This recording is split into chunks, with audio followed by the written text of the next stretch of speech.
கேட்கிறவன் கேனையன்னா KR Vijaya கொண்டியில KTV தெரியும் சொன்னா தமிழ் கடவுள் முருகர் மாநாடு கிடையாது. அது சங்கிகளுடைய மாநாடு. அவர்களுக்கு அவர்களே சங்கூதி கொள்ள போகிற ஒரு மாநாடு. பாஜகவின் தேர்தல் பிரச்சார மாநாடு. தமிழக அரசின் சார்பில் நடைபெற்ற இந்து சமய அறநிலையத்துறை சார்பில் நடைபெற்ற பழனி கோயிலில் நடைபெற்ற பழனி அடிவாரத்தில் நடைபெற்ற அந்த முருகன் மாநாட்டில் யாராவது அரசியல் பேசினார்களா? ஆனால் நேற்றைக்கு மதுரையில் நடைபெற்ற இந்து முன்னணி என்கின்ற பெயரிலே அவன் நேற்று நடத்தின முருகர் மாநாடா பாஜக எலெக்ஷனுக்கு ஓட்டு போடுறதுக்கும் திமுகவை திட்டத்துக்கும் திமுக அரசு திட்டத்துக்கும் திமுக இந்து விரோத கட்சி நடைபெறுகிற திராவிட மாடல் அரசு இந்து விரோத திராவிட மாடல் அரசு ஏதோ இந்த அரசு இந்துக்களுக்கு விரோதமாக செயல்படுகிறது, இந்து சமய அறநிலைத்துறை சரியாக செயல்படவில்லை, ஆலயங்கள் சரியாக பராமரிக்கப்படவில்லை என்ற அண்ணாமலை போன்ற தற்குறிகள் நேற்றைக்கு அந்த மாநாடு மேடையில் ஏறி முருகன் மாநாடு என்ற பெயரிலே அந்த பாரதிய ஜனதா கட்சி சங்கிகளுடைய அந்த பொதுக்கூட்டத்திலே பேசுகிறார்கள். இதற்காக நடத்தப்பட்ட மாநாடு தான் நேற்றைக்கு அவர்கள் மதுரையில் நடத்திய மாநாடு. பவன் கல்யாணே பெரிய சங்கி. முருகர் தான் என்ன வழி நடத்தினாரு, முருகர் தான் என்ன வளர்த்தாரு. இந்த நாட்டில் புரட்சி தலைவர் எம்ஜிஆர் சொல்றீங்க, முதல் புரட்சி தலைவர் முருகர் புரட்சி தலைவரா? பவன் கல்யாண் சொல்றார், சினிமாக்காரல. ஆமா, முருகர் புரட்சி தலைவர். நாடு எல்லாம் பேசி கருப்பர் கூட்டம் பத்தி எல்லாம் பேசினாங்க. எல்லாம் கருப்பு கருப்பு கருப்புன்னு பேசுறீங்க. எங்க சாமியே கருப்பியா? எங்க சாமி ஊருக்குள்ள விட மாட்டாங்க. பவன் கல்யாண் சொல்றேன், ஊருக்கு வெளியதான் இருக்கும். பூணூல் போட்ட பாப்பா வர மாட்டான் எங்க சாமியை பூஜை பண்றதுக்கு. எங்களுக்குள்ளே பூசாரின்னு இருக்கிறாங்க. மாநாடு நடத்தினா சாமி பத்தி பேசுங்கடா. நேற்று மாநாட்டில் என்ன பண்றீங்க? முருகர் மாநாட்டில் பெரியார் அண்ணா குறித்து விமர்சனங்கள் அடங்கிய ஒரு வீடியோ ஒளிபரப்பு செய்யப்பட்டது. அந்த கரண்ட் அடிப்பட்ட காக்கா அந்த அண்ணாமலை, இந்த மாநாட்டுக்கு முருக பக்தர்களாக வந்திருக்கிற நீங்கள் திரும்பி செல்லும் பொழுது வீரபாகுகளாக திரும்பி செல்ல வேண்டும். யாரா பாடுறதுன்னு பார்த்தா ரெக்கார்ட் போட்டு ஸ்பீக்கர் பாக்ஸ்ல பாடுது, ரெக்கார்ட் போட்டுவிட்டு அது பாடுது கந்தசஷ்டி கவசம். இவங்க கூட உட்காந்து கை தட்டுன்னு பஜனை பாடுறாங்க. போடாடி, முருகனுக்கே பூஜை பாரு.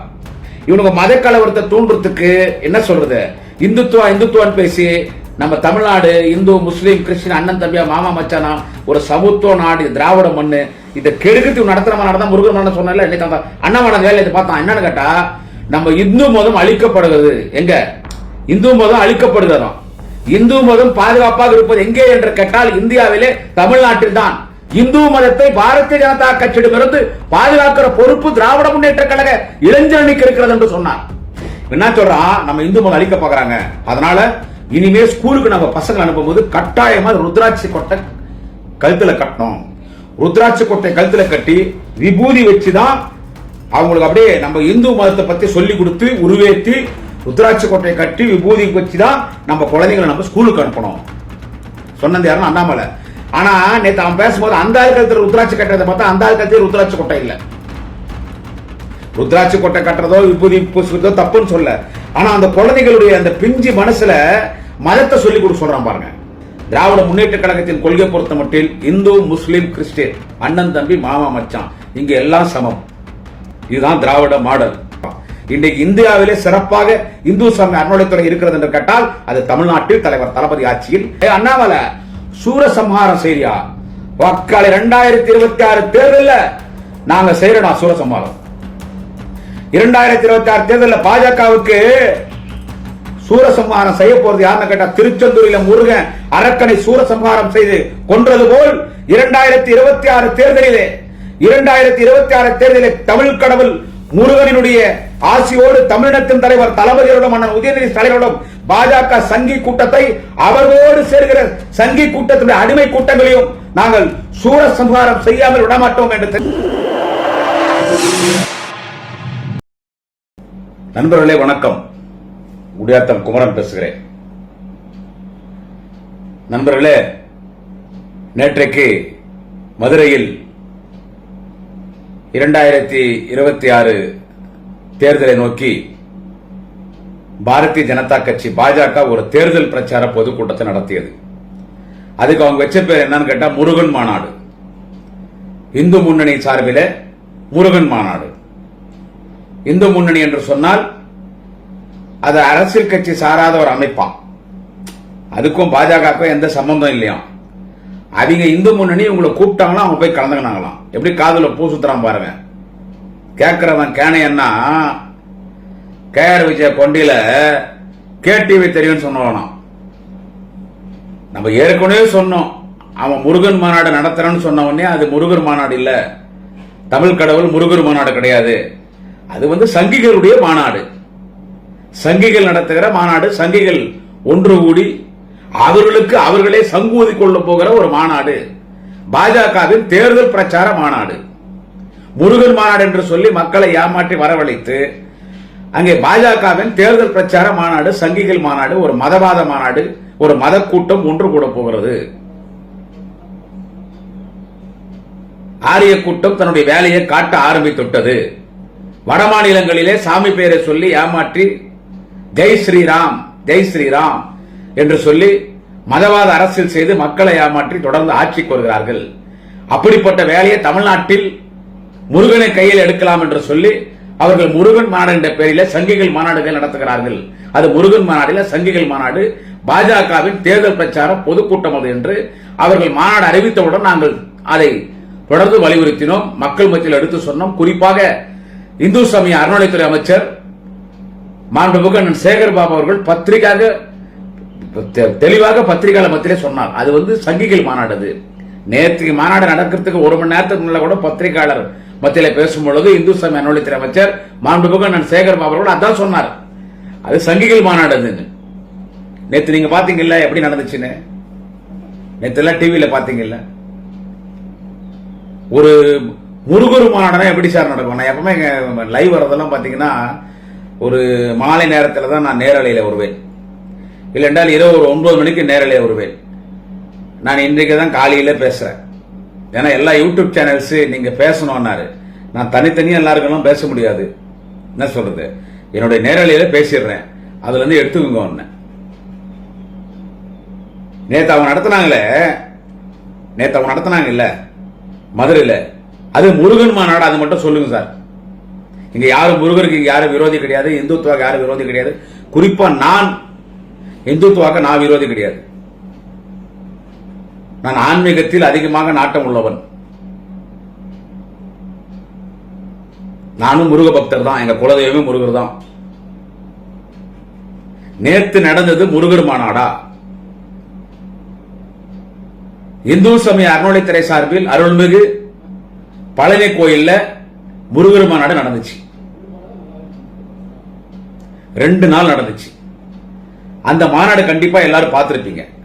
பழனி மலையில் இந்து சமய அறநிலைத்துறை சார்பில், அரசாங்கத்தின் சார்பில், திராவிட மாடல் அரசு, தமிழக அரசின் சார்பில், இந்து சமய அறநிலைத்துறை சார்பிலே அங்கே நடைபெற்றது மாநாடு. அந்த மாநாட்டை மாண்புமிகு தமிழ்நாட்டின் முதலமைச்சர் 2026 உங்களின் பேர் ஆதரவோடு தமிழகத்தின் முதல்வராக 2வது முறை வெற்றிகரமாக பொறுப்பேற்க போகிற எங்கள் தலைவர் தளபதி ஸ்டாலின் அவர்கள் வழிகாட்டுதலின்படி, நாளைய தமிழகம் துணை முதலமைச்சர் மாண்புமிகு அண்ணன் உதயநிதி ஸ்டாலின் அவர்கள் வழிகாட்டுதலின்படி, மாண்புமிகு இந்து சமய அறநிலைத்துறை அமைச்சர் அண்ணன் சேகர் பாபு அவர்கள் பழனியிலே 2 நாட்கள் நடத்தினார். பழனியில் 2 நாட்கள் நடத்தினார் முருகன் மாநாடு. அந்த மாநாடு எப்படி இருந்தது, இந்த மாநாடு எப்படி இருந்தது? அந்த மாநாடு மங்களகரமா முருகர் பாட்டெல்லாம் பாடி, முருகருடைய சொற்பொழிவுகள், எல்லா ஆன்மீக சொற்பொழிவாளர்கள், மங்கையர்கரசி போன்றவர்கள், சுகசிவம் போன்றவர்கள், இன்னும் பலர், ஆன்மீக பாடல் பாடக்கூடிய வீரமணி போன்ற பாடகர்கள், ஆன்மீக பாடலே பாடக்கூடியவர்கள், அவர்கள் அந்த முருகருடைய பாடல் அதெல்லாம் பாடி, அதுல ஒரு சின்ன குழந்தை ஒன்று பாடிச்சு. எனக்கு அந்த குழந்தையுடைய பேர் ஞாபகம், ஒரு சின்ன பொண்ணு, அவ்வளவு நல்லா பாடிச்சு முருகர் பாட்டு. அப்படியே கண்ணு நடனம் ஆடிச்சு. முருகர் குறித்து ஆதீனங்கள் பேசியது, வெள்ளி தேவயான குறித்து அங்கே சொற்பொழிவுகள், இப்படி தொடர்ந்து 2 நாட்கள். உலக நாடுகளிலிருந்து 30 உலக நாடுகளிலிருந்து முருக பக்தர்கள் வந்தாங்க. நேத்தெல்லாம் காசுக்கு கூட்டின்னு வந்தாங்க. நேற்று உங்க முதல்ல நடத்தின முருகர் மாநாடு என்ற பேர்ல இந்து முன்னணி நடத்திச்ச பிஜேபியுடைய பினாமியா இந்து முன்னணி, அந்த முருகர் மாநாடு காசுக்கு கூட்டின்னு வந்தாங்க எல்லாரையும். ஆனா உலக நாடுகளிலிருந்து 30 உலக நாடுகளிலிருந்து முருக பக்தர்கள் வந்தாங்க. மலேசியா, சிங்கப்பூர், அப்படிப்பட்ட நாடுகளில் இருந்து உலக நாடுகள் முழுவதும் எங்கெல்லாம் முருக பக்தர்கள் இருக்கிறார்களோ அந்த முருக பக்தர்கள் எல்லாம் அந்த மாநாட்டுக்கு வந்தாங்க. பியூரா கட்சிக்காரங்க யாரும் அலோ இல்லை அந்த மாநாட்டில். பியூரா கட்சிக்காரங்க யாரும் அந்த மாநாட்டில் அளவு கிடையாது. வேஷ்டி கட்டுன்னு அங்க வந்து உட்காரக்கூடாது. நீ சாமி பக்தி மேல வந்தீங்கன்னா கூட எங்கன்னா ஒரு ஓரமா தான் நிக்கணும். வந்து முன்னால சேர்ல உட்காரக்கூடாது. இது முருக பக்தர்களுக்காக நடத்தப்படுகிற மாநாடு என்று அவ்வளவு ஒரு ஐதீகமா அந்த மாநாடை மாண்புமிகு இந்து சமய நலத்துறை அமைச்சர் சேகர் பாபு மாநாடு நடத்தினார். அந்த மாநாடு இன்னைக்கு கண்ணு அப்படியே இருக்குது. அந்த மாநாட்டில் யாராவது அரசியல் பேசினாங்களா? தமிழக அரசின் சார்பில் நடைபெற்ற இந்து சமய அறநிலையத்துறை சார்பில் நடைபெற்ற பழனி கோயிலில் நடைபெற்ற பழனி அடிவாரத்தில் நடைபெற்ற அந்த முருகன் மாநாட்டில் யாராவது அரசியல் பேசினார்களா? கொஞ்சம் யோசிச்சு. இப்போ நீங்க நெட்ல போனா அந்த மாநாடு எடுத்துடலாம். நெட்ல போனீங்கன்னு வச்சுக்கோங்க, அந்த மாநாடு எடுத்துடலாம். ஆனால் நேற்றைக்கு மதுரையில் நடைபெற்ற இந்து முன்னணி என்கின்ற பெயரிலே நான் கோபமா சொன்னேன், இந்த பாஜக இந்த இந்து முன்னணியை தவறா பயன்படுத்துறான். அது உண்மையான இந்து முன்னணியில நேற்று மாநாடு நடந்துச்சே, அது உண்மையான இந்து முன்னணியில. இந்து முன்னணி மீது எங்களுக்கு மரியாதை உண்டு.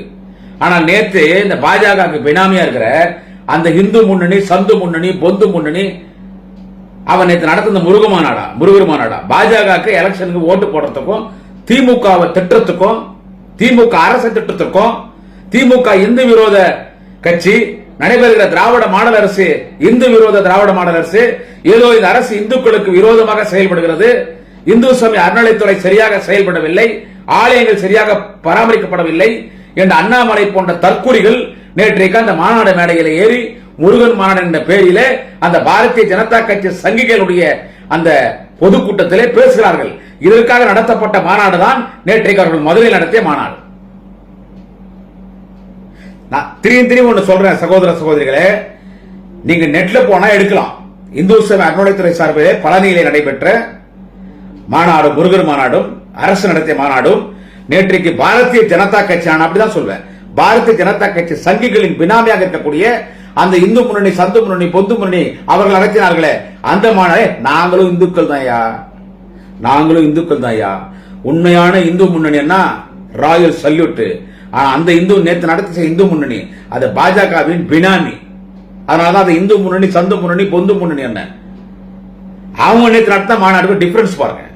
இந்த மாநாட்டில் ஒரு ஆன்மீக முருகரே கீழே இறங்கி வந்தார், தண்டாயுதபாணியே கீழே இறங்கி வந்தார் பழனிமலையில இருந்து பாக்குறதுக்கு மாநாட்டை. இங்க எந்த முருகர் வந்தாரு? எந்த முருகர் சார் வந்தாரு? இவங்க யாரை கூட்டிட்டு வந்தாங்க? அது ஏற்கனவே வந்துட்டு யூபியினுடைய சிஎம் யோகி ஆதித்யநாத் வராருன்னாங்க. அந்த ஆள் வரல, கடைசியில அந்த ஆள் வரல. நமக்கு ஜெய் ஸ்ரீராம் சொல்லிதான் ஊரியா மாத்தி பழக்கம். இதென்ன முருகர் புதுசாகுது? நம்ம யூபியில முருகர் கோயில் எதுவும் இல்ல. இது என்னத்துக்கு வம்பு சமாச்சாரம்? முருகருக்கும் நம்ம ஆரியத்துக்கும் சம்பந்தம் இல்ல. உண்மையில முருகத்துக்கும் ஆரிய இவன் முருகரையே பாப்பான் ஆக்கிட்டான், சுப்பிரமணியன்ட்டான். முருகர் தான் முருகனை சுப்பிரமணியன் ஆக்கிறது யாருன்னு கேட்டா பாப்பான். அந்த ஆள் வரல. அந்த நிகழ்ச்சிக்கு நேற்று வந்தது யாரு? பவன் கல்யாண கூட்டின்னு வந்தாங்க. யார? பவன் கல்யாண் கூட்டின்னு வந்தாங்க. பவன் கல்யாண் வரட்டும், தப்பு இல்ல, வரட்டும். நம்ம சென்னையில் படிச்சவர் தான் அவரு. பவன் கல்யாண் சிரஞ்சீவி, மெகாஸ்டார் சிரஞ்சீவியுடைய தம்பி, ஜனசேனா கட்சியினுடைய தலைவர். இப்ப ஆந்திராவில் சந்திரபாபு நாயுடு பிஜேபி அலையன்ஸ்ல டெப்டி சிஎம். அவர் தான் நேற்று வந்தார். அவர் வரும்போதே பிளைட் கோளாறு. మురుగు సొల్లిగిరారు వద్దు వద్దు అక్కడ పోవద్దు వాళ్ళేమో నా పేర్ల మానాడని చెప్పేసి వాళ్ళ ఎలక్షన్ మీటింగ్ అక్కడ జరిగిపోతుంది దానికి ఏంటి నీ పోతావు పవన్ వద్దు అది నా మానాడు కాదు అది అది ఎలక్షన్ క్యాన్వస్ మానాడు వద్దు పోవద్దు అని சொல்லிக்கிறார் முருகர் இவர் அப்படியே இறங்கி வந்துட்டார் அங்க ஒரு சம்பவம் நடந்துச்சு பவன் கல்யாணம் தானே கூட்டம் அல மோதுது அந்த மாநிலத்தை கவர்னர் வந்தாங்க இல்ல எங்க அக்கா இந்தி இசை சவுந்தரராஜன் அவங்க அந்த கூட்டத்தில் போனோன்னு தள்ளிப்படணும் கீழே அந்த அக்கா கீழே விழுந்து உருண்டு பெரண்டி அப்புறம் எழுப்பி கோபமா அந்த அக்கா போயிட்டாங்க டென்ஷனா அந்த மாநாட்டுக்கு பவன் கல்யாணம் கூட்டு வந்து பவன் கல்யாணம் அந்த மாநாட்டுக்கு வந்து பவன் கல்யாணம் பேசுறது என்ன அந்த மாநாட்டில் அதுதான் விஷயம் ஏதோ தெலுங்குல தமிழ்ல வந்து தெலுங்குல எழுதி படிச்சா அப்படி அந்தாலே பெரிய சங்கி பவன் கல்யாணே பெரிய சங்கி சனாதனத்தை ஒழிப்பேன் என்று நாளைய தமிழகம் மாண்புமிகு துணை முதலமைச்சர் அண்ணன் உதயநிதி ஸ்டாலின் பேசி அதில் வெற்றி கண்டார் எதிர்ப்பு வந்து பிறகு உலகமே அண்ணன் உதயநிதி ஸ்டாலின் சனாதனத்தை ஒழிப்பேன் என்று சொன்னதை ஏற்றுக்கொள்கிறோம் என்று உதயநிதி பாராட்டினார்கள் அண்ணன் உதயநிதி அவர்களை திருப்பதியிலே கண்டித்தவர் யார் என்று கேட்டால் இந்த பவன் கல்யாண் வேற ஏதோ வார்த்தை நம்ம ஊர்ல வந்து பேசிட்டு போயிடறேன், வேற வந்து அதிகமான வார்த்தை விடக்கூடாதுன்னு பாக்குறேன். எப்படி டெப்டி சிஎம் சொல்லலான்னு பேசினால்தான் அந்த பவன் கல்யாண், அந்த பவன் கல்யாணை கூட்டிட்டு வந்தாங்க நேற்று. பவன் கல்யாண் அங்க பேசும்போது முருகர் தான் என்ன வழி நடத்தினாரு, முருகர் தான் என்ன வளர்த்தாரு. இந்த நாட்டில் புரட்சி தலைவர் எம்ஜிஆர் சொல்றீங்க, முதல் புரட்சி தலைவர் முருகன், முருகர் புரட்சி தலைவராம். பவன் கல்யாண் சொல்றார், சினிமாக்காரர்ல. ஆமா, முருகர் வந்து புரட்சி தலைவர். நாடு எல்லாம் பேசி கருப்பர் கூட்டம் பத்தி எல்லாம் பேசினாங்க, எல்லாம் கருப்பு கருப்பு கருப்புன்னு பேசுறீங்க. எங்க சாமியே கருப்பியா? எங்க சாமியே கருப்பு. கருப்பண்ண சாமி, எங்க சாமியே கருப்பு தான். எங்க சாமியே கருப்பு தான். எங்க சாமி ஊருக்குள்ள விட மாட்டாங்க. பவன் கல்யாண் சொல்றேன், ஊருக்கு வெளியதான் இருக்கும். பூணூல் போட்ட பாப்பா வர மாட்டான் எங்க சாமியை பூஜை பண்றதுக்கு. எங்களுக்குள்ளே பூசாரி இருக்கிறாங்க, எங்களுக்குள்ளே பூசாரி இருக்கிறாங்க, பண்டாரங்கள் இருக்காங்க. அவங்க எல்லாம் சாமிக்கு பூஜை பண்றவங்க. எங்க சாமிக்கு உங்க சாமிக்கு இருக்கிறாங்க பாரு, பொங்கல், வடை, சுண்டல், பழம், பஞ்சாபிரதம், இதெல்லாம் இல்லை. எங்க சாமிக்கு என்ன தெரியுமா? சுருட்டு, சாராயம், கறி, மீன், முட்டை. நீங்கெல்லாம் எஃப்சி, நாங்கெல்லாம் எஸ்சி எஸ்டி பிசி. எங்க சாமி அதுதான் கருப்பட சாமி. அந்த கருப்படை பத்தி நீ பேசுற. நேத்து மாநாடு நடத்தினா சாமி பத்தி பேசுங்கடா. நேற்று மாநாட்டில் என்ன பண்றீங்க? முருகர் மாநாட்டில் பெரியார் அண்ணா குறித்து விமர்சனங்கள் அடங்கிய ஒரு வீடியோ ஒளிபரப்பு செய்யப்பட்டது. அப்ப அது முன்னாள் உட்கார்ந்த ஏடிஎம் அமைச்சர்கள் பார்த்து தான் இருந்தாங்க. நேற்று ஏடிஎம் அமைச்சர்கள் வந்தாங்க தெரியுமா? அந்த மாநாட்டுக்கு முன்னாள் அமைச்சர்கள்லாம், ஏடிஎம்க்கு முன்னாள் அமைச்சர் உட்கார்ந்தாங்க. ஏன்னா இப்போ ஓனர் மாநாடு நடத்தும் போது லேபர் வரணும் இல்ல. ஆனா அதில் ஒரு உண்மை பேசணும். அந்த யாருன்னு கேட்டா, அந்த வோடாபோன் வச்சுட்டாங்க ராஜேந்திர பாலாஜி இல்ல, அந்த ஒரு உண்மை பேசணும். முருகர் மாநாடு வாழ்த்து நீங்களும் சொன்னீங்களான்னு எடப்பாடியார் சொல்லிட்டாரு. இது முருகர் மாநாடு மட்டும் இல்லைங்க, இது ஆன்மீக மாநாடு மட்டும் இல்லைங்க, அரசியல் கலந்த ஆன்மீக மாநாடு. சொன்னது யாருன்னா கேட்டா வோடாபோன் வச்சுட்டாங்க ராஜபாளையம் ராஜேந்திர பாலாஜி, முன்னாள் பால்வளத்துறை அமைச்சர். But actually that is the real fact. அதான் உண்மை, அதான் உண்மை. ஒரு முருகர் மாநாட்டில் பெரியார் அண்ணா குறித்து விமர்சனம் அடங்கிய ஒரு வீடியோ ஒளிபரப்பு செய்யப்படுதுன்னு சொன்னா அதுக்கான ஏடிஎம் அமைச்சர் பாக்குறாங்க. அப்ப இது வந்து முருகர் மாநாடுங்களா? சொல்லு. இந்த மாநாடு நடந்து முடிஞ்ச பிறகு தான் நான் லைவ்ல பேசிட்டு இருக்கேன். நேற்று நைட் தான் மாநாடு நடந்து முடிச்சு. இப்ப நீங்க சொல்லுங்க, இல்லீங்க அந்த மாநாடு நான் பார்த்தேங்க, அப்படியே கிருபானந்த வாரியாரே அந்த மாநாட்டில் பார்த்தோம். என்னவோ அண்ணாமலை பேசும்போது அந்த கரண்ட் அடிப்பட்ட காக்கா அந்த அண்ணாமலை, இந்த மாநாட்டுக்கு முருக பக்தர்களாக வந்திருக்கிற நீங்கள் திரும்பி செல்லும் பொழுது வீரபாகுகளாக திரும்பி செல்ல வேண்டும். அதுக்கு இது என்ன அர்த்தம்? இதுக்கு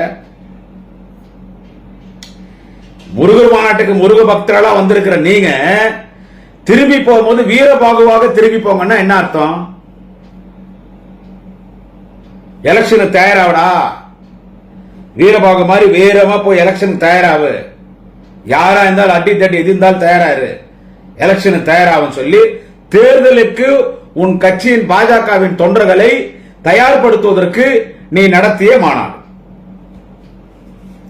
தேர்தலுக்கு உன்னுடைய பாஜகவின் தொண்டர்களை தயார்படுத்துவதற்கு நீ நடத்திய மாநாடு தான் நேற்றைக்கு மதுரையில் நடந்த மாநாடு. நான் உண்மையிலே சார் இந்த டிவி முன்னால உட்காண்டேன். எனக்கும் சாமி மீது நிறைய பக்தி உண்டு, அது முருகர் மீது எனக்கு அதிக பக்தி உண்டு. இவங்க என்னதான் பண்றாங்க? இதுல இன்னொரு ஃப்ராட் வேலை பண்ணானுங்க பாத்தீங்களா? கந்த சஷ்டி கவசம் நாங்க பாட போறோம். 5 லட்சம் பேர்லாம் வரல மாநாட்டுக்கு.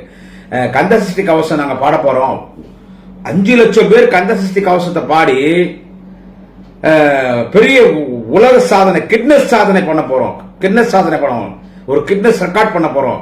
5 லட்சம் பேர் ஒன்னா கந்த சஷ்டி கவசம் பாட போறோம்னு சொல்லிட்டு இதுல என்னன்னு கேட்டீங்கன்னா, ஒன்றிய அமைச்சர் திரு எல் முருகன் அவர்கள் பத்திரிகையாளர் மத்தியில் பேசும்போது அவர் ஒரு செய்தி அங்க பதிவு பண்றார். என்னன்னு கேட்டா, மாண்புமிகு தமிழ்நாட்டின் முதலமைச்சர் திரு ஸ்டாலின் அவர்களுடைய துணைவியார் அக்கா துர்கா அவர்கள், அவர் சொல்றார், மாண்புமிகு தமிழ்நாட்டின் முதலமைச்சர் திரு மு க ஸ்டாலின் அவருடைய துணைவியார் அக்கா துர்கா ஸ்டாலின் அவர்கள் தொலைக்காட்சியில முருகர் மாநாட்டில் நாங்கள் 5 லட்சம் பேர் கந்தசஷ்டி கவசம் பாடும் பொழுது எங்களோடு சேர்ந்து நீங்களும் பக்தி பரவசத்தோடு பாட வேண்டும் என்று உங்கள் அக்கா அவர்களை கேட்டுக்கொள்கிறேன் அப்படின்னு அவர் சொன்னாரு. சரி, ரைட், ஓகே, சொன்னது தப்பு இல்ல, சந்தோஷம். அவங்க பாடாத கந்தசஷ்டி கவசம் இல்ல, அவங்க போவாத கோயில் இல்ல, அவங்களுக்கு ஆன்மீகம் தெரிஞ்ச விஷயம் உங்களுக்கு எல்லாம் எதுவுமே தெரியாது. நீங்க எல்லாம் பிராட் ஆன்மீகவாதிங்க, அவங்க எல்லாம் உண்மையான ஆன்மீகவாதிங்க. சரி, இவங்க என்னதான் 5 லட்சம் பேர் எப்படி இந்த கந்தசஷ்டி கவசம் பாட போறாங்க? சரி, ஒரு இப்ப அங்க வந்திருந்தாங்க எல்லாம் மிரட்டி கூட்டு வந்திருந்தாங்க, ஆதீனங்கள் எல்லாம் மிரட்டி கூட்டு வந்திருந்தாங்க. சரி, இவங்க வந்து கந்தசஷ்டி கவசம் பாட போறாங்க. இப்போ மாண்புமிகு இந்து சமய அறநிலையத்துறை அமைச்சர் சேகர் பாபு அவர்கள் முதலமைச்சர் தலைவர் தளபதி வழிகாட்டுதலின்படி பழனியில் நடத்தின 2 நாட்கள் முருகர் மாநாட்டு. அங்க எதுவுமே ரெக்கார்ட் கிடையாது, எல்லாம் லைவா பாடணும் தான், எதுவுமே கேசட் ரெக்கார்ட் எல்லாம் எதுவும் போடல. இவங்க யாருன்னா பாடுவாங்க கந்தசஷ்டி கவசம், யாருன்னா பாடுவாங்க, இல்ல ஸ்கூல் பசங்களை கூட பாடுவாங்க கந்தசஷ்டி கவசம், இல்ல ஆன்மீக பாடகர்கள் இருக்காங்க அவங்க பாடுவாங்க. திரும்பி எல்லாரும் பாடுவாங்க தான் எல்லா பந்திகை இலை போட்டக்கார மாதிரி பவன் கல்யாண்ல இருந்து, அண்ணாமலையில இருந்து, நயனார் நாகேந்திரன்ல இருந்து, இந்து முன்னணி, சந்த முன்னணி, பொந்து முன்னணி, அவன் இவன் பூரா பேர் உக்காந்துட்டாங்க. உக்காந்து ரெக்கார்டு போட்டு விட்டாங்கன்னா, ரெக்கார்ட் போட்டு விட்டான், டேப் ரெக்கார்ட் போட்டு விட்டான் சவுண்ட் சர்வீஸ்க்கான. அங்க பந்தல் போட்டான் பாருங்க, அங்க பந்தல் போடல, ரெக்கார்ட் போட்டு விட்டான். யாரா பாடுறதுன்னு பார்த்தா ரெக்கார்ட் போட்டு ஸ்பீக்கர் பாக்ஸ்ல பாடுது, ரெக்கார்ட் போட்டு அது பாடுது கந்தசஷ்டி கவசம். இவங்க கூட உட்காந்து கை தட்டுன்னு பஜனை பாடுறாங்க. போடாடி, முருகனுக்கே விபூஜை வச்சிட்டானுங்க பாரு, முருகனுக்கே அல்வா கூட்டம், முருகனுக்கே பூஜை வச்சிட்டான். அதுல அண்ணாமலை பேசும்போது என்ன பேசுதுன்னா, அந்த மாநாட்டில் நான் தான் சொன்னேன், இவனுக்கு மத கலவரத்தை தூண்டுறதுக்கு என்ன சொல்றது, இந்துத்துவான்னு பேசி நம்ம தமிழ்நாடு இந்து முஸ்லீம் கிறிஸ்டின் அண்ணன் தம்பியா மாமா மச்சானா ஒரு சமத்துவ நாடு, திராவிட மண்ணு, இந்த கெடுக்கிறதுக்கு நடத்துற மாநாடு தான் முருகன் மாநாடு சொன்னல. இன்னைக்கு அண்ணாமலை வேலையை பார்த்தான். என்னன்னு கேட்டா, நம்ம இந்து மதம் அழிக்கப்படுகிறது, எங்க இந்து மதம் அழிக்கப்படுகிறோம், இந்து மதம் பாதுகாப்பாக இருப்பது எங்கே என்று கேட்டால் இந்தியாவிலே தமிழ்நாட்டில் தான். சேலத்தில் நடைபெற்ற திராவிட முன்னேற்ற கழக இளைஞரணி மாநாட்டில் நாளைய தமிழகம் வாலிப கலைஞர் துணை முதலமைச்சர் உதயநிதி ஸ்டாலின் பேசும் பொழுது சொன்னாரே, இந்து மதத்தை பாரதிய ஜனதா கட்சியிடமிருந்து பாதுகாக்கிற பொறுப்பு திராவிட முன்னேற்ற கழக இளைஞரணிக்கு இருக்கிறது என்று சொன்னார். என்ன சொல்றான், நம்ம இந்து மதம் அழிக்க பாக்குறாங்க, அதனால இனிமே ஸ்கூலுக்கு நம்ம பசங்களை அனுப்பும்போது கட்டாயமா ருத்ராட்சி கொட்டை கழுத்துல கட்டணும், ருத்ராட்சி கொட்டை கழுத்துல கட்டி விபூதி வச்சுதான் அவங்களுக்கு அப்படியே நம்ம இந்து மதத்தை பத்தி சொல்லி கொடுத்து உருவேற்றி ருத்ராட்சி கொட்டை கட்டி விபூதி வச்சுதான் நம்ம குழந்தைங்களை நம்ம ஸ்கூலுக்கு அனுப்பணும் சொன்னது யாருன்னா அண்ணாமலை. ஆனா நேற்று அவன் பேசும்போது அந்த ஆள் கழுத்துல ருத்ராட்சி கட்டுறதை பார்த்தா அந்த ஆள் கழுத்துல ருத்ராட்சி கொட்டை இல்ல. ருத்ராட்சி கொட்டை கட்டுறதோ விபூதி பூசுறதோ தப்புன்னு சொல்ல, ஆனா அந்த குழந்தைகளுடைய அந்த பிஞ்சு மனசுல மதத்தை சொல்லி கொடுக்க சொல்றான் பாருங்க. எங்க குழந்தைகள்கிட்ட போயிட்டு நீ ருத்ராட்சி கொட்டை கட்டுறதோ விபூதி வைக்கிறதோ, எங்க பையன் கூட ஸ்கூலுக்கு போறான் விபூதி வச்சு தான் போறாங்க, அக்கா தங்கச்சி பசங்க காலேஜுக்கு போறாங்க விபூதி வச்சு தான் போறாங்க, நானும் சாமி கும்பிட்டு தான் பொங்க வச்சுதான் உங்கள்கிட்ட பேசுறேன், தப்புன்னு இல்ல. குழந்தைகள்கிட்ட சொல்லணுமா, நம் மதத்தை பத்தி குழந்தைகளிடத்தில் இப்பொழுதே சொல்ல வேண்டும். ருத்ராட்சி கொட்டை கட்டி விபூதி வச்சு சொல்லு. அவன் அங்க போய் என்ன பண்ணுவான், அந்த குழந்தை நாங்க இந்துவான், பக்கத்துல இன்னொரு குழந்தை ஹம் தோ முசல்மான் ஹேன்னுவான், இன்னொரு குழந்தை ஐ ஆம் கிறிஸ்டின்னுவான். அங்க அந்த குழந்தைகளே வந்துருது இல்ல மத பிரச்சனை, நான் இந்து நீ கிறிஸ்டின் முஸ்லீம் என்ன வேலை பாக்குறானு பாருங்க. இதுதான் நாங்க சொன்னோம். அடுத்த மாநாடு என்னன்னு கேட்டீங்கன்னா, அது வந்து மதவாத மாநாடு, மதக்கலவரத்தை உண்டாக்குறதுக்கு சங்கிங்க நடத்துற மாநாடுன்னு சொன்ன அந்த வேலை அவங்க பார்த்தாங்க, பார்த்தாங்க. அங்க அந்த பவன் கல்யாண் ஆந்திரால வந்துட்டு அவர் நம்ம புத்திமதி சொல்றாரு. இந்த மாநாடு ஒரு மாற்றத்தை உருவாக்க வேண்டும். இப்ப தெரியுதா, பவன் கல்யாண் பேசுறது இந்த மாநாடு ஒரு மாற்றத்தை உருவாக்க வேண்டும். நேற்று பவன் கல்யாண் பேசுற ஒரு மாற்றத்தை உருவாக்க வேண்டும். அந்த மாநாடு எங்க இருந்தோ வந்த மதத்துக்கு இங்க முக்கியத்துவம் கொடுக்குறிய, ஆப்கானிஸ்தான் இஸ்ரேல் இஸ்லாம் மதத்துக்கு முக்கியத்துவம் கொடுக்குறேன்னு சொல்ல வேணாம். அந்த ஆளு இவ்வளவு பேசுற பவன் கல்யாண் யாருன்னு கேட்டா, பவன் கல்யாணுடைய மனைவி யார் என்று கேட்டால் ஒரு கிறிஸ்துவர், வெளிநாட்டை சேர்ந்தவர். முதல் மனைவி எல்லாம் விட்டாச்சு, டைவர்ஸ் ஆயிடுச்சு. ஒரு கிறிஸ்துவரை கல்யாணம் பண்ணுங்க தப்புன்னு நான் சொல்ல, வரவேற்கத்தக்கது. ஆனா இந்து மதம் இங்க கிறிஸ்துவ மதத்துக்கு தான் முக்கியத்துவம் தரப்படுகிறது, இஸ்லாம் மதத்துக்கு தான் முக்கியத்துவம் தரப்படுகிறது. இங்க இந்து மதம் அழிக்கப்படுகிறது. கிறிஸ்துவ மதமும் இஸ்லாம் மதமும் வெளிநாடுகளிலிருந்து வந்த மதம், இங்கே நமது இந்தியாவிலே பிறந்த இந்து மதத்துக்கு முக்கியத்துவம் இல்லை என்று பேசுகிற ஆந்திராவினுடைய துணை முதலமைச்சர் பவன் கல்யாண், அவருடைய மனைவி ஒரு கிறிஸ்தவர் தான், அது வெளிநாட்டை சேர்ந்தவர். இங்க வந்து அவர் வந்து இந்து மதம் அழிக்கப்பட பார்க்குது. வெளிநாடுல இருந்து வர மதத்துக்கு நீங்க இஸ்ரேல்ல இருந்து வர மதத்தை முக்கியத்துவம் தரியா? இப்ப இஸ்ரேல் அங்க தகராறு நடந்துட்டு இஸ்லாமியர்களுக்கு நீ முக்கியத்துவம் தரியான்னு கேக்குறேன். நாங்க இங்க ஒண்ணு சொல்லிட்டா, திராவிட முன்னேற்ற கழகத்தின் கொள்கை பொறுத்த மட்டில் இந்து முஸ்லீம் கிறிஸ்டியன் அண்ணன் தம்பி மாமா மச்சான் இங்க எல்லாம் சமம். இதுதான் திராவிட மாடல். இங்க வந்து ஒரு இந்துக்கள் பேசி கலவரத்தை உண்டாக்குற வேலை எங்களுக்கு தெரியாத வேலை. அந்த வேலை தான் நீங்க மதுரையில பாத்தீங்க. அதுக்கு முன்ன வந்து அவங்க ஆந்திரால இருந்து கூட்டிட்டு வராங்க. ஏன் நீ பவன் கல்யாணம் கூட்டிட்டு வந்தனா, பவன் கல்யாணம் வச்சு பாஜக ஏடிஎம்கே தேர்தல் பிரச்சாரம் பண்ணி தெலுங்கு ஓட்டர்ஸ் கவர போறாங்களா? அடேங்க அப்பா. பவன் கல்யாணம் ஆந்திரால வந்து இங்க தெலுங்கு பேசினா இங்க இருக்கிற தெலுங்குகள் எல்லாம் ஏடிஎம்கே பிஜேபி ஓட்டு போட்டுருவாங்களா? இங்க தெலுங்கனோ மலையாளமோ கன்னடமோ எல்லாம் இங்க வந்து எல்லாரும் தமிழ்நாட்டில் தமிழர்களா வாழ்ந்துட்டு இருக்கிறோம். யாரும் அவங்கவுங்க வீட்டில் எனக்கு தெரிஞ்சு கூட தெலுங்கு தாய்மொழின்னு சொன்னா அவங்க வீட்டில் யாரும் தெலுங்கு பேசல, தமிழ் தான் பேசுறாங்க. அந்த பக்கம் கேரளா, அப்படி அந்த பக்கம் கோயம்புத்தூர், அந்த பக்கம் தேனி, இப்படி எல்லாம் போனீங்கன்னா கேரளா பாட்டில் மலையாளத்துக்காரங்க நம்ம தமிழ்நாடு நிறைய பேர் இருக்காங்க. அவங்க எல்லாம் பாத்தீங்கன்னா வீட்டில் மலையாளம் பேசுறாங்க, பார்த்தா அவங்க தமிழ் தான் பேசுறாங்க. இப்ப எங்க பக்கம் இந்த பக்கம் பாத்தீங்கன்னா கிருஷ்ணகிரி, ஓசூர், இப்படி எல்லாம் எடுத்தீங்கன்னா கன்னடக்காரர் இருப்பாங்க. அவங்க வீட்டில் கன்னடா பேசுறாங்க, அவங்களும் தமிழ் தான் பேசுறாங்க. இங்கே பிறந்து இங்கே வந்து எல்லாம் அப்படி மாறியாச்சு. இவங்க வந்து இவர் வந்து இங்க பேசின உடனே இவர் வச்சு தெலுங்கு ஓட்டு வாங்கிருக்கா. அதான் சார், இப்படி எல்லாம் ஒரு பாலிடிக்ஸ் பண்றதுக்கு, எலெக்ஷனுக்காக ஒரு முன்னோட்டம் பாக்குறதுக்கு நேத்து என்னதான் நீ பஸ் வச்சு ஒரு அரசியல் கட்சிக்கு மாநாடுனா வரமாட்டான் அவ்வளவு சீக்கிரம். அவன் கட்சிக்காரன் வேணா வருவான், சாதாரண மக்கள் வரமாட்டாங்க. ஆனா சாமின்னு சொன்னீங்கன்னா வந்துருவாங்க. சாமின்னு சொன்னீங்கன்னா வந்துருவாங்க. எனக்கு தெரிஞ்ச ஊர்ல கூட நிறைய பேர் லைவ் போட்டாங்க, முருகர் மாநாடு. நான் பேர் சொன்னோ, அது உண்மையான முருகர் மாநாடு இல்லையா? எங்க கவர்மெண்ட், உங்களால் தேர்ந்தெடுக்கப்பட்ட திராவிட மாடல் அரசு டிஎம்கே கவர்மெண்ட்ல பழனியில் நடந்துச்சு, அதுதான் உண்மையான முருகர் மாநாடு. இது முருகர் மாநாடு இல்லையா? பாரதிய ஜனதா கட்சிக்கார சங்கிங்க அவன் நடத்துற மாநாடியா? உங்களை ஏமாத்தி கூட்டு போய் அங்க தேர்தல் பிரச்சாரம் பண்ண போறான், திமுக திட்ட போறான், அடுத்து பிஜேபி ஆட்சிக்கு வரணும்னு பேச போறான். ஏற்கனவே அத வந்து அந்த பாஜக தலைவர் திருநெல்வேலிக்கார் நயனார் நாகேந்திர சொல்லிட்டாரு, இங்க முருகர் மாநாடு நடத்தி இங்க தொடங்கி நாங்க 2026 ஆட்சி பிடிப்போம் அந்த பேசிட்டாரு.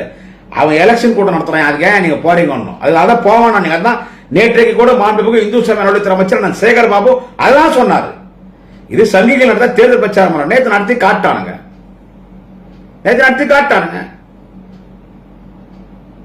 இந்து மதம் பேசி அந்த அண்ணாமலை அங்க பேசும்போது பேசின செய்தி என்னன்னு கேட்டா, இங்க வந்து மதம் மாறதை நம்ம தடுக்கணும். கட்டாயமா யாரும் மதமே மாறக்கூடாது. இனிமே இந்து மதத்துல இருந்து மற்ற மதத்துக்கு கட்டாயமா யாரும் மாறக்கூடாது. இங்க இருந்து மதம் மாறினா கூட நம்ம மதத்துக்கு கூட்டுவாங்க, மதம் மாறினா கூட நம்ம மதத்துக்கு கூட்டுவாங்க. இங்க இருந்து கூட தான் இஸ்கான் டெம்பிள், ஹரே கிருஷ்ணா ஹரே கிருஷ்ணா கிருஷ்ண கிருஷ்ணா ஹரே ஹரே. ராஜாஜி நகர்ல பெங்களூர்ல இஸ்கான் டெம்பிள் இருக்கு, உலகம் முழுவதும் இருக்கு. அங்க இருக்கக்கூடிய இஸ்கான் டெம்பிள் இருக்கக்கூடிய அந்த துறவிகள் வெளிநாடு ஃபுல்லா போய் அங்க இருக்கிற கிறிஸ்தவர்களை மதமாற்றம் பண்ணி இந்து மதத்துல அவங்கள மதமாற்றம் பண்றாங்க. அவங்களும் வந்து மதம் மாறி விருப்பப்பட்டு வராங்க. அதை நான் தப்புன்னு சொல்ல வரல, அது இங்கேயும் நடக்குது. அதை நீ என்ன சொல்ற, கட்டாயமா இனிமே யாரும் மதமே மாறக்கூடாது.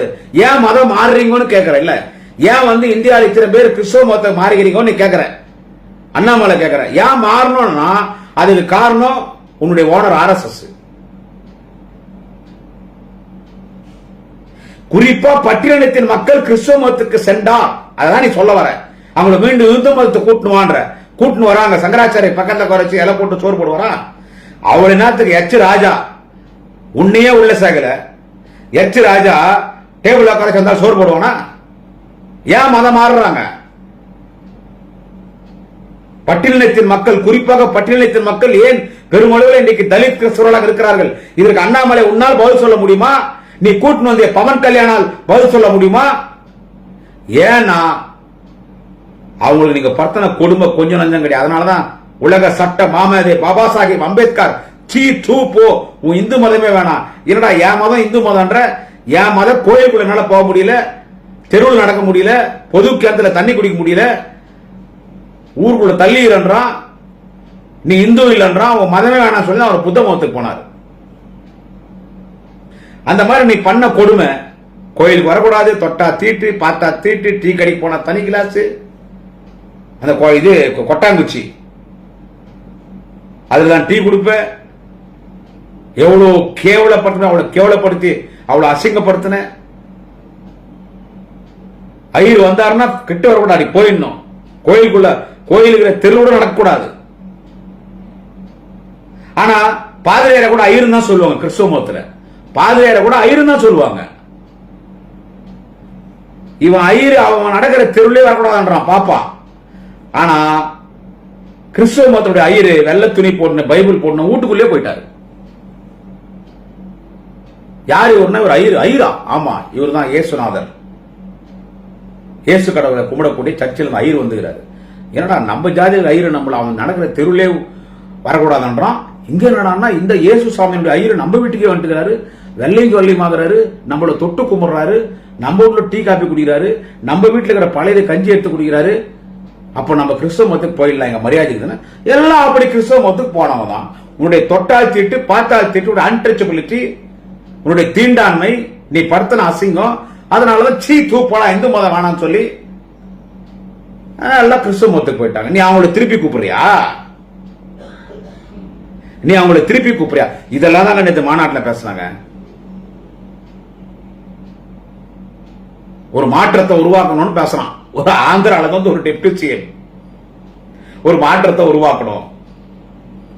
அண்ணாமலை பேசும்போது போகும்போது வீரபாகவத் திரும்பி போய் தேர்தல் தயாராகும்.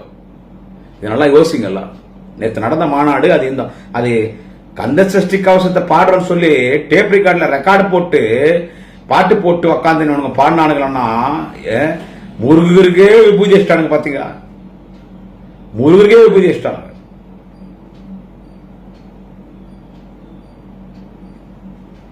அதே நாடா முருகர் மாநாட்டில் பாரத் மாதா கி ஜெய், முருகர் மாநாட்டில் பாரத் மாதா கி ஜெய்யா. எனவே எப்படியாவது ஒரு ஆரிய கூட்டம் விட்ட இடத்தை பிடிப்பதற்கான பல்வேறு முயற்சிகளிலே நேற்று அவர்கள் எடுத்த முயற்சி மிகப்பெரிய முயற்சி, அது தோல்வி அடைந்தது. நேற்றைக்கு அவர்கள் எடுத்த முயற்சி தோல்வி அடைந்தது. எல்லாரும் நேற்று தொலைக்காட்சி விவாத மேடையில் பேசும், அதையும் நான் பார்த்தேன். ஊடகவியாளர்கள், திராவிட முன்னேற்ற கழகத்தை எதிர்க்கக்கூடிய எல்லாரும் சொன்னது அது முருகர் மாநாடு கிடையாது, அது முழுக்க முழுக்க சங்கிகள். இன்னைக்கு பிஜேபி ஆர்எஸ்எஸ் கைக்கூலியாக இருக்கக்கூடிய அந்த இந்து முன்னணி, சந்து முன்னணி, பொந்து முன்னணி அவர்கள் நடத்திய அந்த மாநாடு முருகருக்கே ஒரு ஈழ்வது. கடவுளே அசிங்கப்படுத்துறாங்க. திமுக ஒரு வீழ்த்திடுவாராம், சூரசம்ஹாரம் செய்வாராம். இந்த கரண்ட் அடிப்பட்டக்காக அண்ணாமலை இவர் சொல்றாரு, சூரசம்ஹாரம் செய்யாம விட மாட்டாங்க திமுக. நாங்க முருகரினுடைய அருளோடு உண்மையாக முருகருக்கு மாநாடு நடத்தி முருகரே பழனிமலையிலிருந்து இறங்கி வந்து அந்த மாநாட்டை பார்த்தினார். இந்து சமய அறநிலையத்துறை பழனி நடத்திய மாநாடு முருகரினுடைய அருளோடு பாஜக என்கின்ற அந்த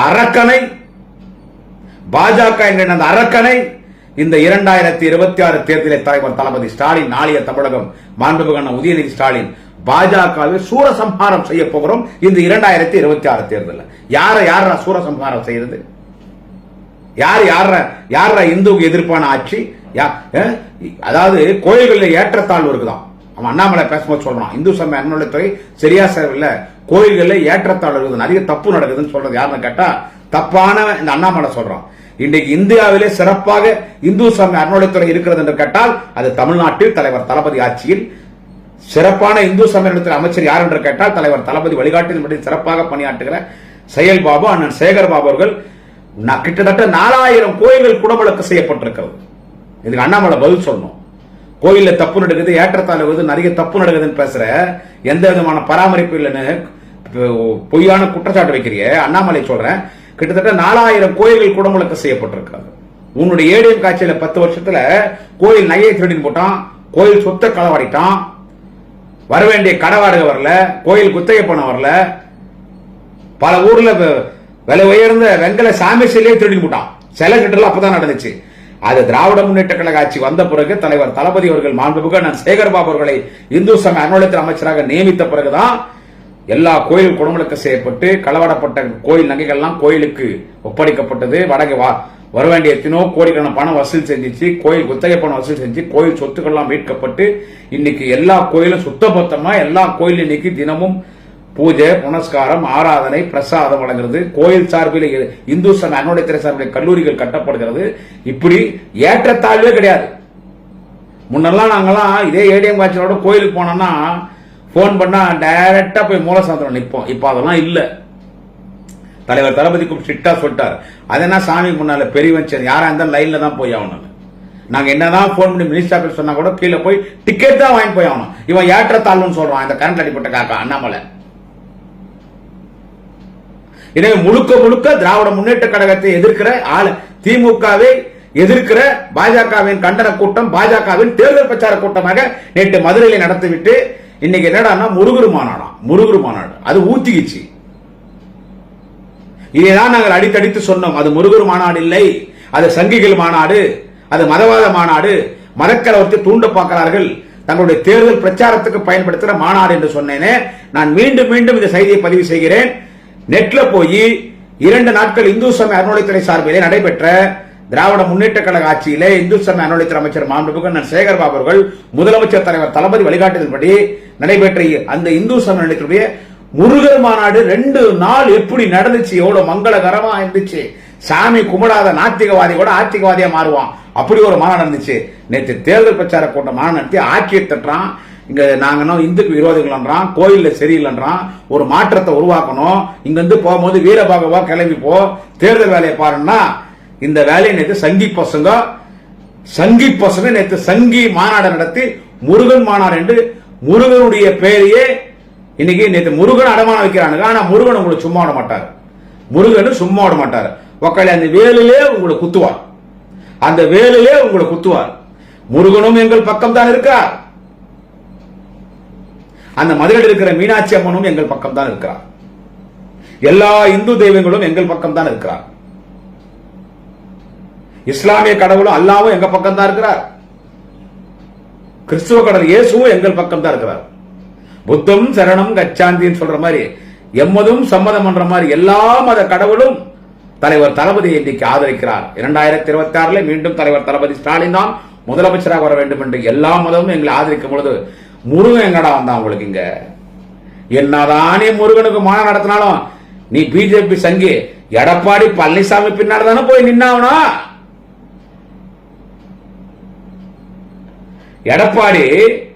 எடப்பாடி பழனிசாமி பின்னாடி தானே போய் நின்னாவனா? அதிமுக தொண்டன் தானே உனக்கு வேலை செய்யணும். ஏண்டா அதிமுக தொண்டன் தானே உனக்கு வேலை செஞ்சாவணும். நீ பிஜேபி தனியா போய் என்ன பண்ண? அதனாலதான் இப்ப முருகரை கையில் எடுக்கிற. அங்க ராமரை கையில் எடுத்த மாதிரி இங்க முருகரை கையில் எடுத்துற. அங்க ராமரே உங்களை காப்பாத்தலையே. இது எத்தனை பேர் தெரியும்? ராமர் கோயில் கட்டி இருக்கிற அயோத்தியாலே பிஜேபி தோத்து போச்சுங்க. நடந்து முடிந்த பாராளுமன்ற தேர்தலில் அயோத்தியா இருக்கக்கூடிய பாராளுமன்ற தொகுதியிலே பிஜேபி படுதோல்வி.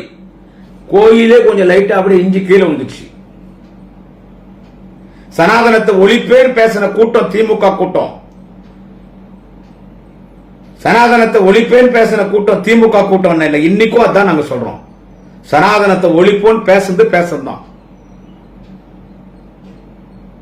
சனாதனத்தை ஒழிப்பேன் பேசுதான். அதுல எந்த மாற்றம் கிடையாது. சனாதனத்தை ஒழிப்பேன் நாங்க பேசணும்ல. நேத்து நீ நடத்தின பாரு மாநாடு,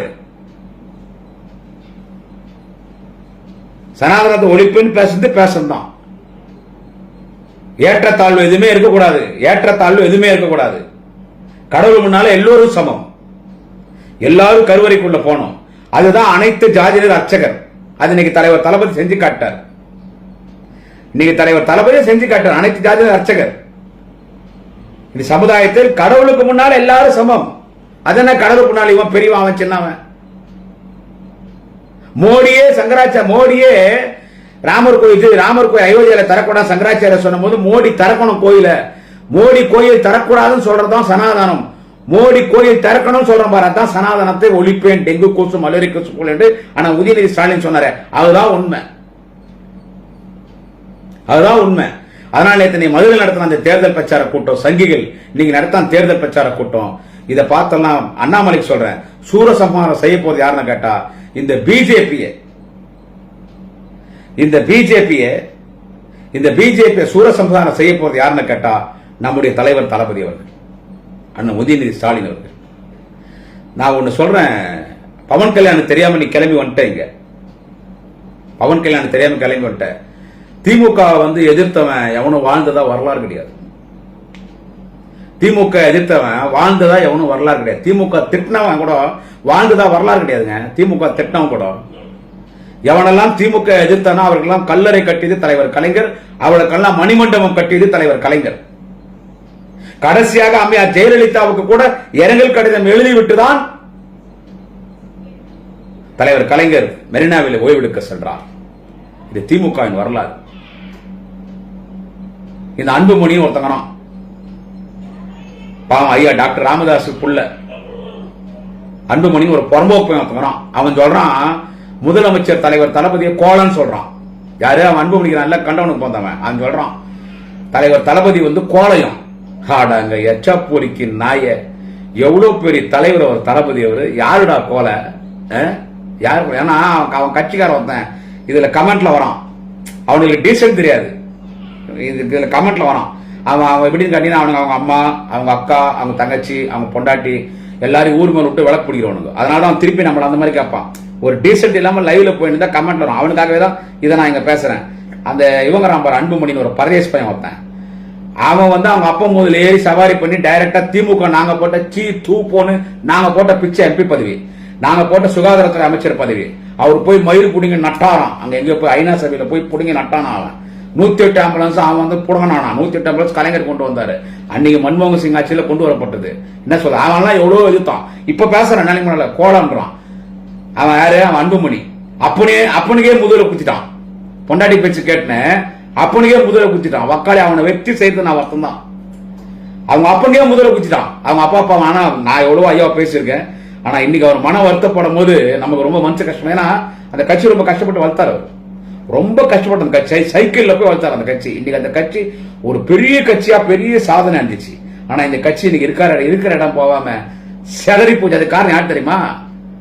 அவன் அந்த அன்புமணி. அவன் தான் அது காரணம். திமுக திட்டினான். இன்னைக்கு அவன் அட்ரஸ் இல்லாத போயிட்டான். 2026 தேர்தல்ல அவன் செல்லாக்காஸ். இனிமே அவன் எந்த கட்சி கூட்டணி போனாலும் செருப்பத்தை சத்திருவாங்க. இது முன்னாடி போட்டு அவனுக்கு கொட்டி குத்துனாங்க. இனிமே அவன் எந்த கட்சி இப்பயே சொல்லிட்டாரு. எடப்பாடின்னு சொல்லிட்டா, அப்படி அமித்ஷா சொல்லிட்டாங்க, போய் உங்க அப்பா டாக்டர் ராமதாஸ் கூட்டணுவாடா, நீ எல்லாம் தனியா வேணான்ட்டாங்க. இது ஏன் சொல்ல வரனா, பவன் கல்யாணுக்கு சொல்றேன், அண்ணாமலைக்கு சொல்றேன். கண்ணுக்கு தெரிஞ்சு திமுகனால பலன் அடைஞ்சவன் அன்புமணி. அவன் திமுகனால பலன் அடைஞ்சவன். திமுக எம்பி ஆகி, திமுக மந்திரி ஆகி, வன்னியர் சமுதாயத்தின் பின்புலத்தில் தான் பாட்டாளி மக்கள் கட்சி மிகுந்த மரியாதைக்குரிய வன்னியர் சமுதாயத்தின் மக்களை எம்பிசி பட்டியலில் சேர்த்தது கலைஞர். அவங்க மீது எம்ஜிஆர் ஆட்சியில் போடப்பட்ட பொய் வழக்கை தள்ளுபடி செய்தது கலைஞர். அவங்களுக்கு தியாகிகளாக அறிவித்தது கலைஞர். 21 குடும்பங்கள் துப்பாக்கி சூடிலே சுட்டு தள்ளாங்க இடஒதுக்கீட்டு போராளிகள். அவங்களுக்கு மாதம் உதவித்தொகை கொடுத்தது கலைஞர். அந்த 22 தியாகிகளுக்கு விழுப்புரம் பக்கத்தில் மணிமண்டபம் கட்டி வன்னியர் சமுதாயத்தின் மிகப்பெரிய தலைவர் கோவிந்தசாமிக்கு சிலை வைத்தது தலைவர் தளபதி ஸ்டாலின். எனவே வன்னியர்களுக்கு எல்லா நன்மை செய்து யார் என்று கேட்டால் திமுக. ஆனால் வன்னியர்களின் வாக்கை பெற வேண்டும் என்று ஒரு போலித்தனமாக பிராடுத்தனமாக, ஆமா அப்படிதான் நான் சொல்லுவேன், ஒரு ஜாதிவாரி கணக்கெடுப்பு நடத்தாம ஒரு இடஒதுக்கீட்டு யாருக்குமே கொடுக்க முடியாது. எந்த விதமான ஜாதிவாரி கணக்கெடுப்பு நடத்தாமல் தேர்தல் அறிவிப்பதற்கு ஒரு 4 மணி நேரத்திற்கு முன்பு வன்னியர் சமுதாயத்தை மிகவும் 10.5 கொடுத்துட்டேன் பர்சன்டேஜ் கொடுத்தாச்சு, உங்களுக்கு ரிசர்வேஷன் கொடுத்தாச்சு, 10.5 கொடுத்துட்டேன்னு சொன்ன உடனே மக்கள் நம்பி வன்னிய மக்கள் அப்பாவி மக்கள் அவங்களுக்கு ஓட்டு போட்டாங்க. 2 மாசத்துல கோர்ட்டுக்கு போனாங்க, இல்லன்ட்டாங்க. அவங்க கூப்பிட்டாங்க யூனியன் கவர்மெண்ட், முறைப்படி ஜாதிவாரி கணக்கெடுப்பு நடத்து. அது யூனியன் கவர்மெண்ட் தான் நடத்தணும். இப்ப நடத்துறோம்னு சொல்லிக்கிறாங்க. ஜாதிவாரி கணக்கெடுப்பு நடத்துறதுக்கு 2 வருஷம் ஆகும். அது நடத்தின பிறகு தலைவர் தளபதி தான் வன்னிய மக்களுக்கு 10.5 கொடுக்க போறார். எனவே வன்னிய மக்களுக்கு நல்லது செய்து எல்லாமே திமுக தலைவர் கலைஞர் தலைவர் தளபதி. ஆனா அது வன்னியர்களுக்கு எதிரான கட்சி திமுக. இந்த புறம்போக்கு பையங்கிறான் பாரு, இந்த அன்புமணி ராமதாஸ், அந்த எச்சப்பொறிக்கு அவன் திமுக பேசுறான், கோலை முதலமைச்சரான். டே என்ன கோவத்தை கலப்பாத, உன்னை பத்தி பேசக்கூடாது முடிவு பண்ணி யாரை பாத்துறா கோலன்னு சொல்ற? இந்த பதிவுல உன்னை பேசக்கூடாது, ஆனா பேச வச்சுட்ட. யாரை பார்த்து கோலன்ற? நீ தாண்டா தொடரடிங்க பையன், நீதான் தொடரடிங்க பையன். தர்மபுரியில நீ எம்பி ஜெயிச்ச, எப்படா ஜெயிச்ச? ஜாதி சண்டையை விட்டு ஜெயிச்ச, நேர்மையா ஜெயிச்சா. அதுக்கு முன்னால நாங்க போட்ட எம்பி பதவி பிச்சுல நீ மந்திரியா வந்த. இன்னும் பொதுக்குழு கூட்டம் நடத்தினா ஒரு கூட்டத்தில் போய் தளபதியை பத்தி பேசினுக்கிறேன். உன்னை இஷ்டத்துக்கு பேசுற, அப்புறம் ஏன்டா நான் உன்னை பத்தி பேச மாட்டேன்? நீ எங்க தளபதி பத்தி பேசினா உன்னை பத்தி நான் தான் பேசுவேன். உன்னை பத்தி திமுக யாரும் பேச மாட்டாங்க. ஏன்னா அவன் ஒரு ஆளே இல்ல, டம்மி பீஸ். அவன் யான் பேசணும்? குமரா நீ கூட பேசாத. நாங்க இரு, யாருன்னா ஒருத்தர் பேசணும். நான் பேசுறேன். அவன் தினம் தளபதி பத்தி பேசுறான், நான் தினம் நான் பதில் சொல்லுவேன். அவன் பேசட்டும், அன்புமணி தளபதி பத்தி பேசணும், வேணான்னு சொல்லல, பேசட்டும், நாகரிகமா பேசட்டும். கோல முதலமைச்சர் அட்டி செருப்பாள நாய, எனக்கு கோபம் வருது எனக்கு. எனவே மக்களே, அது மதுரையில் நடந்தது தேர்தல், பாஜகவின் தேர்தல் பிரச்சார கூட்டம், சங்கிகளின் கூட்டம். அதுல அதிமுக மந்திரி போய் முன்னாள் உட்காந்து வேடிக்கை பார்த்துக்கிறான். அதுல பெரியார் அண்ணா பத்தி அவதூறா ஒரு ஒளிநாடா வெளியிடுறான். அதை பார்த்து அதிமுக முன்னாள் மந்திரிங்க கை தட்டுறாங்க. அது சரி, நீங்க அடிமைங்க, நீங்க அடிமை சாசனம் எழுதி கொடுத்துட்டீங்க. என்ன கெட்டுப்போங்க. அண்ணாமலை சூரசம்ஹாரம் செய்யா வக்காளி 2026 தேர்தல் நாங்க செய்யறோம். சூரசம்ஹாரம் 2026 தேர்தலில் பாஜகவுக்கு சூரசம்ஹாரம் செய்ய போறது யாருன்னு கேட்டா, திருச்செந்தூரில் முருகன் அரக்கனை சூரசம்ஹாரம் செய்து கொன்றது போல் 2026 தேர்தலிலே தமிழ் கடவுள் முருகனினுடைய ஆசியோடு தமிழினத்தின் தலைவர் தளபதியோடும் அண்ணன் உதயநிதி தலைவரோடும் பாஜக சங்கி கூட்டத்தை அவர்களோடு சேர்கிற சங்கி கூட்டத்தினுடைய அடிமை கூட்டங்களையும் நாங்கள் சூரசம்ஹாரம் செய்யாமல் விடமாட்டோம் என்று தெரிவித்துக் கொண்டு இன்று மாலை மீண்டும் வேறொரு தலைப்பிலே உங்களை சந்திக்கிறேன். நன்றி, வணக்கம். குடியாத்தம் குமரன்.